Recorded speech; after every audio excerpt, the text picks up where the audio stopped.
సుమన్టీవీ ప్రేక్షకులకు నమస్కారం. నేను మీ రేవంత్. చాలామంది కొంత బల్క్ అమౌంట్ ఉన్నవాళ్ళు, రేవంత్ మీ దగ్గర ఏదైనా ఐడియా ఉందా, నేను ఒక చోట ఎక్కడైనా ఇన్వెస్ట్ చేస్తే నాకు మంత్లీ రెంటల్ ఇన్కమ్ లాగా వచ్చేది, కొద్దిగా సేఫ్ అండ్ సెక్యూర్డ్గా ఉండేది, లేదా మీకు తెలిసిన ఏదైనా ప్రాపర్టీ ఉందా, ఏదైనా కమర్షియల్ ప్రాపర్టీ, సో నేను అందులో ఇన్వెస్ట్ చేస్తే కొద్దిగా నాకు ఏదైనా నెలకి ఇంత రెంట్ వస్తుంది కదా అని చెప్పి చాలామంది అడుగుతూ ఉంటారు.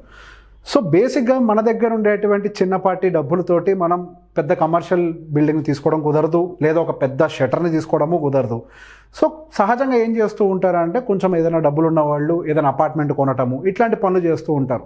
అపార్ట్మెంట్ కొంటే సరే, ఇప్పుడు నా దగ్గర ఒక 50 లక్షల రూపాయలు ఉన్నాయి, 50 లక్షల రూపాయలకు ఒక 2 BHK ఎక్కడో వస్తూ ఉంటుంది. సరే, నాకు దానికి యావరేజ్గా ఒక 20,000 రూపాయలు రెంట్ వస్తూ ఉంటుంది, నాకు అది కొద్దిగా సెక్యూర్డ్గా ఉంటుంది. సో ఈ ఆలోచనతోటి చాలామంది చేస్తూ ఉంటారు. కాకపోతే ఇక్కడ నేను కొంచెం ఒక డిఫరెంట్ పర్స్పెక్టివ్ చెప్పే ప్రయత్నం చేస్తాను.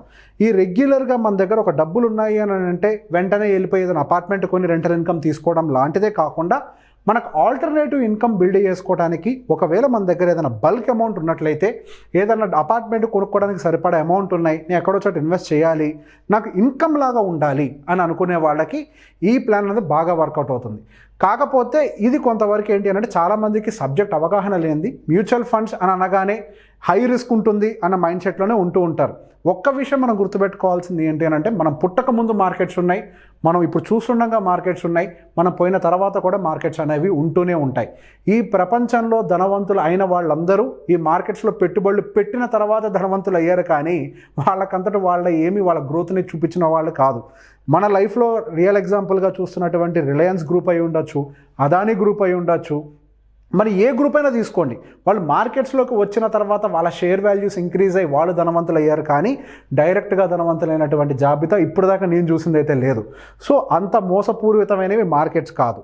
సో దాంట్లో మనకి మ్యూచువల్ ఫండ్స్ అనేవి రీటైలర్స్ కోసం, మనలాంటి చిన్నవాళ్ళ కోసం, మార్కెట్స్ మీద అవగాహన లేని వాటి కోసం, పర్టిక్యులర్గా ఒక ప్రొఫెషనల్ ఫండ్ మేనేజర్స్ని పెట్టి మెయింటైన్ చేసేదే ఈ మ్యూచువల్ ఫండ్స్.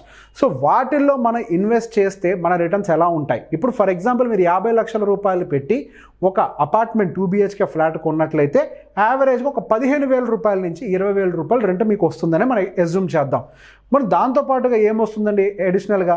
ప్రతి సంవత్సరం మీరు దానికి ప్రాపర్టీ ట్యాక్స్ పే చేయాలి, వాటి యొక్క మెయింటెనెన్స్ ఎక్స్పెండిచర్ చూస్తూ ఉండాలి, ప్రతి 10 సంవత్సరాలకు ఒకసారి ఆ ఫర్నిచర్ ఏదో పాడవుతూ ఉంటుంది, దాన్ని రెనోవేషన్ చేయించాలి, ప్రతి 10 సంవత్సరాలకు ఒకసారి మీ పెయింట్ పాడవుతుంది, దాని మీద ఇన్వెస్ట్ చేస్తూ ఉండాలి. సో మీకు వచ్చే దాంట్లో మళ్ళీ కొంత డబ్బులు మీరు రీఇన్వెస్ట్ చేస్తూనే ఉండాలి కన్స్ట్రక్టెడ్ ప్రాపర్టీస్లో. అదే 50 లక్షల రూపాయలని మనం మ్యూచువల్ ఫండ్స్లో కనుక ఇన్వెస్ట్ చేసినట్లయితే వాటి యొక్క రిటర్న్స్ ఎలా ఉంటాయన్న దాని గురించి ఒకసారి ఎక్స్ప్లెయిన్ చేసే ప్రయత్నం చేస్తాను. సో 50 లక్షల రూపాయలు మన దగ్గర ఇనీషియల్గా ఫండ్ ఉంది, అపార్ట్మెంట్ కొనే బదులు మనం ఏం చేస్తామని అంటే, ఒక 12% CAGR ఇచ్చేటువంటి ఒక హైబ్రిడ్ ఫండ్లోనో, ఒక లార్జ్ క్యాప్ ఫండ్లోనో, వీటిల్లో కనుక మనం యావరేజ్గా ఇన్వెస్ట్ చేసినట్లయితే, మనం యావరేజ్గా నాకు నెలకు వచ్చేసరికి రెంట్ ఒక 25,000 కావాలి అనుకొని మనం ప్లాన్ చేసుకున్నామే అనుకోండి. బయట అయితే నాకు ఒక 15,000 నుంచి 20,000 వస్తుందండి, సో నేను ఇక్కడైతే నాకు నెలకు 25,000 ఎక్స్పెక్ట్ చేస్తున్నా అనుకోండి. 50 లక్షలు పెట్టి అపార్ట్మెంట్ కొనే బదులు మ్యూచువల్ ఫండ్లో పెడుతున్నాం, అక్కడ 15,000-20,000 రెంట్ బదులు ఒక 25,000 రూపాయలు రెంట్ కావాలని ప్లాన్ చేసుకుంటున్నాం. సో ఈ 25,000 రూపాయలు కనుక మీరు ప్లాన్ చేసుకొని ఇన్వెస్ట్ చేసుకున్నట్లయితే యావరేజ్గా 12% CAGR ఇచ్చేటువంటి ఒక మ్యూచువల్ ఫండ్లో ఇన్వెస్ట్ చేస్తే మీకు ప్రతి నెల, అంటే 30 సంవత్సరాలు ఒక బిల్డింగ్ లైఫ్ అనుకోండి, 30 సంవత్సరాలు అని అంటే 360 నెలలు. అంటే మీరు ఈరోజు కనుక 2023లో ఈ నవంబర్లో కనుక మీరు ఇల్లు కొన్నట్లయితే 2053 సంవత్సరాలకి మనకు 30 సంవత్సరాలు అవుతుంది. 30 సంవత్సరాలకి మన బిల్డింగ్ వాల్యూ ప్రాక్టికల్గా మనకి 0 అయిపోతుంది. కాకపోతే ఎంతో కొంత ల్యాండ్ అప్రిషియేషన్ ఉంటుంది కాబట్టి మీ 50 లక్షల రూపాయలు గట్టిగా అవ్వగలిగితే మహా అయితే 50 లక్షలు ఒక 2 కోట్ల రూపాయలు అవుతుంది. అందులో వచ్చిన కొంత ఇన్కమ్ అయితే మీకు ఆటోమేటిక్గా కొంత మెయింటెనెన్స్లు కూడా వెళ్ళిపోతుంది. కానీ ఇక్కడ ఈ 50 లక్షల రూపాయల నుంచి మనం ప్రతి నెల 25,000 రూపాయలు మనం ఇన్కమ్ రూపంలో విత్డ్రా చేస్తే ఈ 30 సంవత్సరాలకు గాను మీరు యావరేజ్గా 90 lakhs ఆల్రెడీ విత్డ్రా చేసిన వాళ్ళు అయిపోతుంటారు. అండ్ దాని ఎండ్ వాల్యూ వచ్చేసరికి ఫైనల్గా మీకు సుమారుగా 7,41,00,000 రూపాయలు మీకు టోటల్ దాని ఎండ్ వాల్యూ అనేది మీ దగ్గర డబ్బులు అనేవి కనిపిస్తూ ఉంటాయి. అదే అపార్ట్మెంట్ కండిషన్ అవుతుంది, మీరు మెయింటైన్ చేయాలి, దాని 50 లక్షల రూపాయలు హార్డ్లీ మీరు 2 కోట్లే చేయగలుగుతారు. దాని మీద వచ్చేటువంటి రిటర్న్స్ అనేవి చాలా తక్కువగా ఉంటాయి.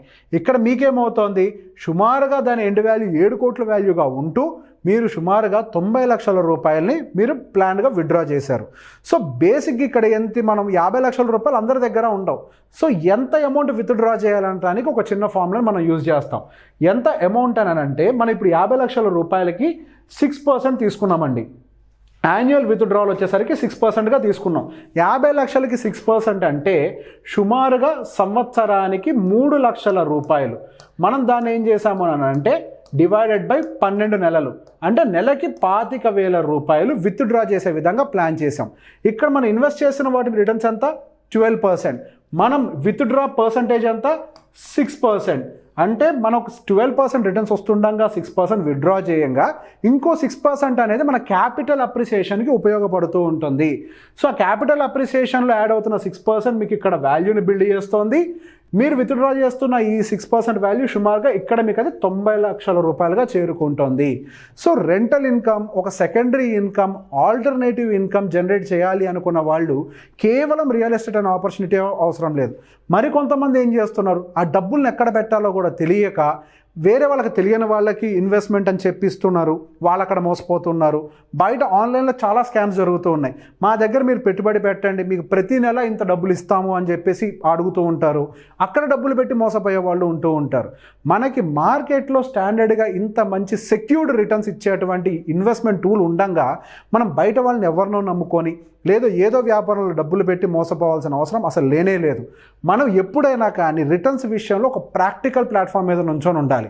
రెంటల్ ఇన్కమ్ అయితే రెసిడెన్షియల్లో మనకు హార్డ్లీ 3% పర్ యానం వస్తుంది, కమర్షియల్లో అయితే 6% వస్తుంది, మ్యూచువల్ ఫండ్స్లో అయితే 12 to 15% వస్తుంది. ఇది రియలిస్టిక్ రిటర్న్స్. అదే మీరు భూమి మీద పెట్టినట్లయితే యావరేజ్గా 12 to 15% వస్తుంది. గోల్డ్లో పెట్టుబడి పెట్టినట్లయితే 9 to 12% వస్తూ ఉంటుంది. ఇవి రియలిస్టిక్ ఇన్వెస్ట్మెంట్స్. ఒక వెల్త్ని క్రియేట్ చేసే ఏ ఇన్వెస్ట్మెంట్ అయినా కానీ ఇటువంటి రిటర్న్స్ తోటే బయటకు వస్తూ ఉంటాయి. అవి కాకుండా మీరు నెలకి ₹2 వడ్డీ ఇస్తాం, ₹1.5 వడ్డీ ఇస్తాం అనే వాళ్ళని నమ్మి కనుక మీరు డబ్బులు పెట్టినట్లయితే మీరు పెట్టిన డబ్బులు కోల్పోతారు, మీ కష్టజీతం మొత్తం కూడా పోతుంది. మీరు రియల్ ఎస్టేట్కి ఒక ఆల్టర్నేటివ్ ఆప్షన్ కింద ఉపయోగపడుతుంది అనే ఒక ఉద్దేశంతో తెలియని వాళ్ళ కోసం చేసినటువంటి ఈ వీడియో. అంతేకాని ఇది ఎటువంటి ఇన్వెస్ట్మెంట్ సజెషన్స్ కావు. ఈ వీడియో కనుక మీకు నచ్చినట్లయితే లైక్ చేయండి, షేర్ చేయండి. Thank you.